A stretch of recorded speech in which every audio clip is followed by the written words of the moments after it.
Hello বন্ধুরা, আজকের আমি চলে এসেছি শেফালির রান্নাঘরে ইউনিক এক নতুনত্ব রেসিপি নিয়ে। দেখো, আজকে আমি ডিম ভাজা দেখাবো একদম নতুনত্ব স্টাইলে। তার জন্য আমি নিয়ে নিয়েছি 3খানা ডিম, এখানে নিয়েছি 2টো পেঁয়াজ, একটা টমেটো, 2টো গাজর, একটা শসা, আর এখানে নিয়ে নিয়েছি 4টে কাঁচা লঙ্কা। দেখতেই পাচ্ছ। তো বন্ধুরা, একদম নতুনত্ব রেসিপি, আশা করছি তোমাদের সবারই ভালো লাগবে। আর এই রকম ডিম ভাজা কখনো খাননি, একবার জাস্ট বানিয়ে দেখুন। এই ডিম ভাজার স্বাদ কিন্তু ভোলা যাবে না, এটা এত টেস্টি হয়। তো তার জন্য আমি আগে কি করব, এখানে যে পেঁয়াজটা নিয়েছি, পেঁয়াজটাকে আমি গ্রেট করে নেব। তো আমার ঘষা হয়ে গেছে, পেঁয়াজটা রেডি হয়ে গেছে। পেঁয়াজটাকে আমি এক পাশে সরিয়ে দেবো। সেম প্রসেসে কিন্তু আমি গাজরটাকেও গ্রেট করে নেব। একইভাবে আমি দেখতেই পাচ্ছি শসাটাকেও গ্রেট করে নিচ্ছি। শসাটা কিন্তু আমি ছাল ছাড়াই কিন্তু এমনি ঘষে নিচ্ছি, ভালো করে ধুয়ে নিয়েছি। নিয়ে শসাটাকেও সুন্দরভাবে গ্রেট করে নেব। এখানে শসা গ্রেট করে নিয়েছি, গাজর নিয়েছি, পেঁয়াজ, টমেটো আর কাঁচা লঙ্কা। আর এখানে নিয়ে নিয়েছি আমি 3খানা ডিম। এই যে 3খানা ডিম নিয়ে নিয়েছি, দেখতেই পাচ্ছ 3টে ডিম। এবার আমি রেসিপিটা শুরু করব। তো তার জন্য একটা বাটি নিয়ে নিয়েছি। তো বন্ধুরা, দেখতেই পাচ্ছ আমি সব উপকরণগুলো নিয়ে নিয়েছি। এবার আমি এই বাটিতে ডিমটাকে ফেটিয়ে নেব। এই যে ডিমটাকে আস্তে করে এরকম করে ফেটিয়ে নেব। আর এখান থেকে কিন্তু কুসুমটাকে আমি আলাদা করে নেব। কুসুমটা ফেটে গেল। এই যে কুসুমটাকে আমি আলাদা বাটিতে করে নিয়ে নিয়েছি, তুলে নিয়েছি।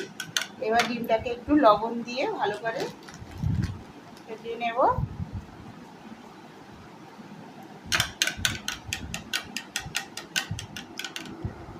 তো বন্ধুরা দেখুন, এবার আমি সব কিছু নিয়ে নিয়েছি। এবার আমি রান্না করতে চলে যাব, রান্নাঘরে চলে যাব। দিয়েছি আর এখানে দিয়ে দেব তেল। অল্প করে 1 চামচের মতন তেল দিয়ে দেব।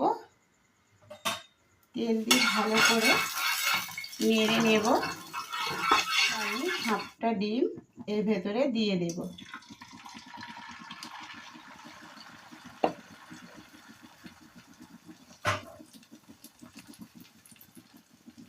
ডিমটাকে একটু বড় করে নেব সাইডে, যেহেতু আমি এখানে 2খানা ডিমেরও বেশি দিয়ে দিয়েছি, তার জন্য আমি একটু বড় করে নেব।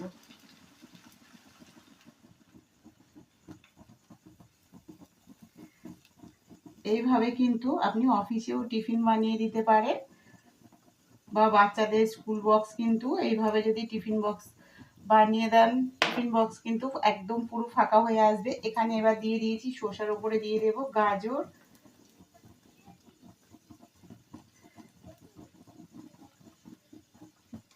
সুন্দর করে গাজর দিয়ে দিতে হবে। তার উপরে দেব টমেটো। এবার এখানে দিয়ে দেবো আমি যে পেঁয়াজটাকে ঘষে রেখেছিলাম, পেঁয়াজটা দিয়ে দেব।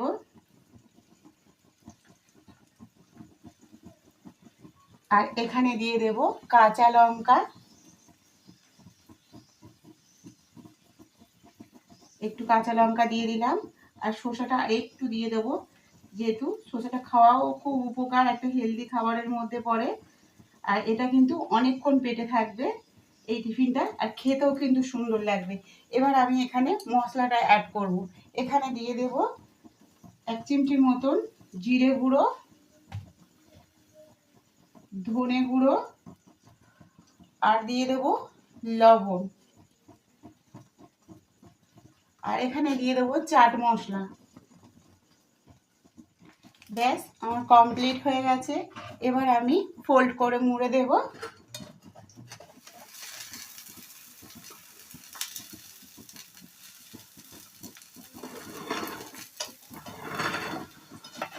এপাশ থেকেও এরকম সেম ভাবে মুড়ে নেব।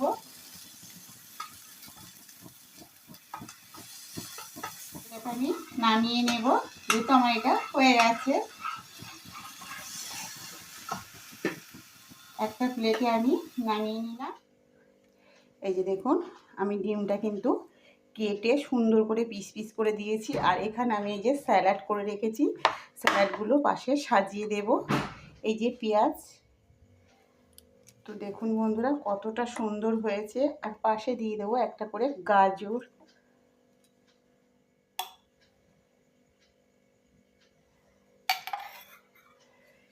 এটা জাস্ট খেতে ফাটাফাটি হয়েছে বন্ধুরা। তবে রেসিপিটা কেমন লাগলো বন্ধুরা অবশ্যই জানাবেন।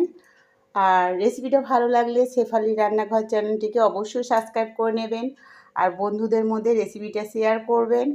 আর ফেসবুক থেকে দেখলে অবশ্যই একটা ফলো করে দেবেন। কমেন্টে বন্ধুরা জানাতে ভুলবেন না কে কোথা থেকে দেখছো আর কেমন হয়েছে, অবশ্যই বন্ধুরা কমেন্টে জানাবেন। আর বন্ধু হয়ে আমার পাশে থাকবেন, আমার চ্যানেলটাকে সাবস্ক্রাইব করে নেবেন। তো আবার কালকে দেখা হবে নতুন এক ভিডিও নিয়ে। পাশে থাকবেন সবাই, কিন্তু আমার চ্যানেলটাকে সাবস্ক্রাইব করে এগিয়ে নিয়ে যাবেন বন্ধুরা। আশা করছি রেসিপিটা সবারই ভালো লাগবে, বাড়িতে অবশ্যই একবার বানাবেন।